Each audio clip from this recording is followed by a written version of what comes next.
with us in Phoenix. Hey, Jeff, how are you?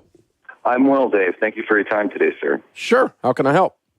Well, I have a question about 401k for retirement. I saw a documentary on PBS, and it kind of showed some pretty compelling evidence that investing for retirement in 401ks, because of all the fees that are associated with it, that over like 50 years, it can erode, those fees can erode like 2/3 of your original investment.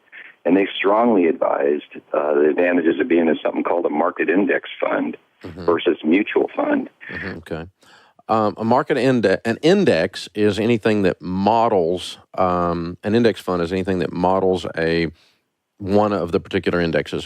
Best way to do it is give you an example. The S&P 500 is an index. The Dow Jones Industrial Average that quotes what the stock market's done today on the news is an index. The best example is the S&P 500, and what that is Standard & Poor's is a company, S&P, that does all kinds of ratings and research on the stock market, and they have rated the top 500 companies in size on the New York Stock Exchange, which are the largest companies, in other words, the largest publicly traded companies in America. What we're trying to do if we're creating an S&P 500 index fund is we're trying to create a fund that mirrors what those stocks do as a group.